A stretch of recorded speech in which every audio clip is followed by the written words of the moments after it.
মালদ্বীপে কিভাবে মুসলমানিত্ব আসলো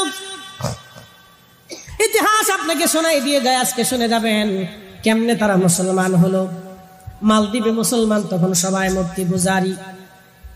আরব বণিক দলেরা জাহাজ ভরে ব্যবসা করার জন্য তারা রওনা করেছে। ঝড় তুফানে জাহাজ ডুবি হলো কোন রকম কাঠের এক তক্তার উপরে ভেসে। একজন আরব বণিক তিনি ভাসতে ভাসতে ভাসতে ভাসতে মালদ্বীপে এসে পৌঁছাইলেন।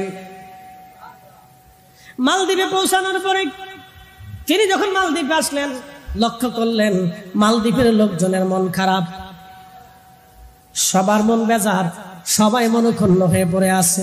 ব্যবসা বাণিজ্য তেমন ভালো না, কেউ কারোর সাথে তেমন কথাবার্তা বলে না, সবার মন খারাপ। কারণ কি? জিজ্ঞেস করলো তোমাদের মন কেন খারাপ হয়ে আছে? ওরা বলল দেখো, প্রত্যেক বছরে এই সাগর থেকে একটা দৈত্য উঠে আসে।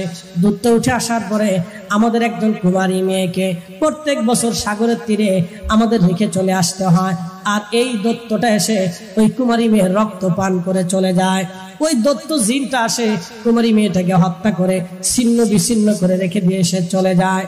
প্রত্যেক বছরে আমরা একজন করে কুমারী মেয়ে ওই জিনের জন্য বরাদ্দ করি, নতুবা আমাদেরকে কষ্ট দেয়, ঝড় তুফান দেয়, বিপদ আপদ আসে, মুসিবত ফিরে আসে, সে আমাদেরকে হত্যা করে, মানুষ খুন করে। এইভাবে সে উগ্র, আমরা বাঁচতে পারি না, বহু চেষ্টা করেছি, কাজ হয় না।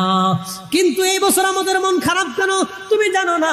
এই প্রত্যেক বছর আমরা লটারি করি, প্রত্যেক বছর লটারিতে এক একজন মেয়ের নাম আসে, প্রত্যেকজন মেয়ের নাম আসে, কিন্তু এই বছর যার লটারিতে নাম আসছে তিনি আমাদের এই দেশের রাজার মেয়ে,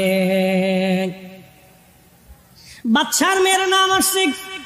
এখন বাদশার বক্তব্য হলো আমার মেয়ের যেহেতু নাম আসছে, অতএব আমার মেয়েকে আমরা সমুদ্রে পাঠাবো। আর আমরা বলছি না, বাদশার মেয়ে আমরা দেব না। বাদশা বলে না, তোমাদের সন্তান যদি মরতে পারে তাহলে জনগণের জন্য আমার সন্তান কেন মরবে না? আমাদের সবার মন খারাপ, রাজ পরিবারের সবার মন খারাপ, বাচ্চার একটা মাত্রই সন্তান। এখন বলো তো এই অবস্থায় আমরা কি করে খুশি থাকতে পারি? তখন ওই আরব বণিক তিনি ছিলেন মুসলমান, তিনি আল্লাহর কোরআনের হাফেজ। একবার জোরে বলা যাবে কি মারহাবা?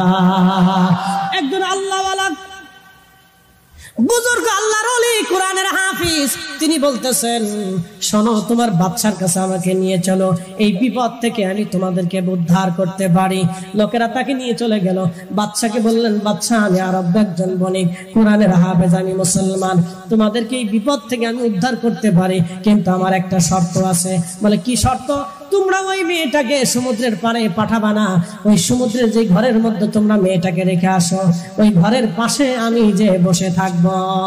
আর যদি ওই দৈত্যটা চলে যায়, কোনোদিন যদি না ফিরে আসে, তাহলে বলো রাজা, তোমরা সবাই মিলে কি আমার ধর্ম মানবানি?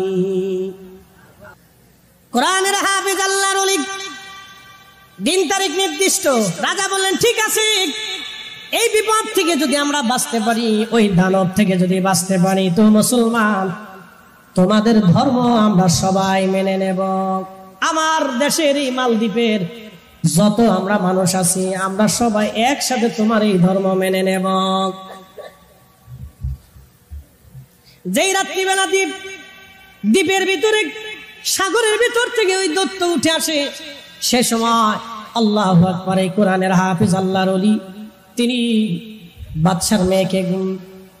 বাদশার মেয়েকে রাজ দরবারে রেখে দিয়ে নিজে চলে গেলেন। তিনি কোরআনের হাফেজ, তিনি কোরআনের হাফেজ ছিলেন। তিনি ওই ঘরের পাশে চুপচাপ বসে আছেন সমুদ্রের পাড়ে, যে ঘর নির্মাণ করে কুমারী মেয়ে রেখে আসতে হয়।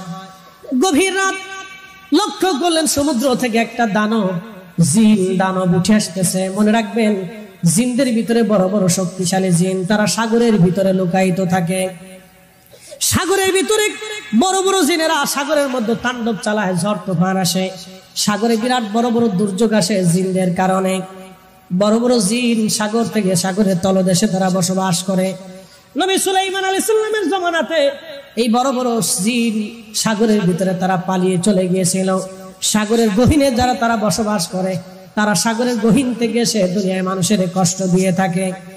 ওই সাগরের গভীর থেকে আরব ভারত মহাসাগর থেকে একটা জিন উঠে আসে। ঠিক এমন সময় আরব বণিক আল্লাহর ওলি কোরআনের হাফেজ তিনি ওইখানে বসে বসে কোরআন শরীফ সূরা ইয়াসিন তেলাওয়াত শুরু করে দিলেন। ইয়াসিন যখন তেলাওয়াত শুরু হয়ে গেল, আল্লাহু আকবার, কোরআনের আওয়াজ যখন জিনের কানের মধ্যে গেছে, জিন চিৎকার মারতে মারতে সাগরের অতল গহ্বরে পালিয়ে চলে গেল। আর কোনদিন মালদ্বীপের জমিনে ওই দানব জিন আর কোনদিন ফিরে আসে না।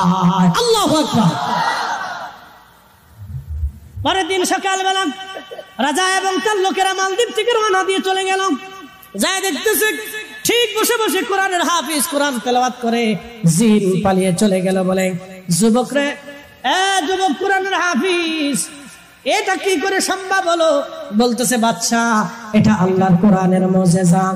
একসাথে করে বলবেন কি মারহাবা।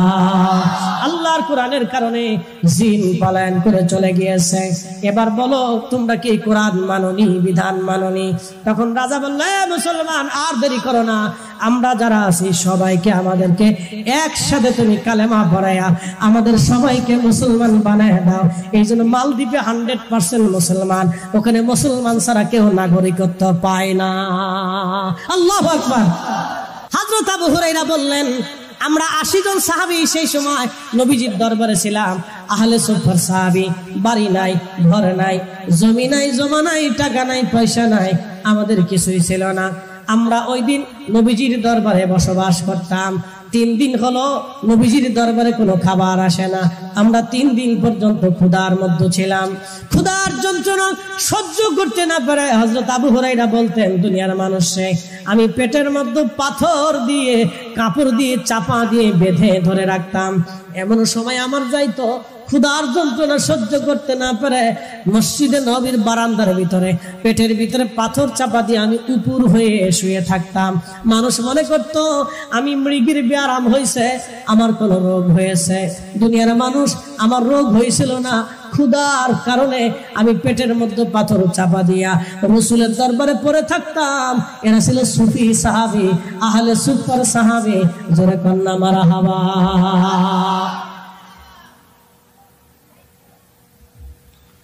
এরা আহলে সুফার সাহাবী। আবু হুরায়রা বললেন, 3 দিন পর্যন্ত ক্ষুধার্ত, কোনো খাবার নাই, নবীর বাড়ি কোনো খাবার আসে নাই, কোনো সাহাবী খাবার নিয়ে আসে না। হঠাৎ করে একজন সাহাবী 1 পেয়ালা দুধ নিয়ে আসে নবীজির দরবারে। 1 পেয়ালা দুধ। কয় পেয়ালা? মনোযোগ দিন, 1 পেয়ালা দুধ আনছে।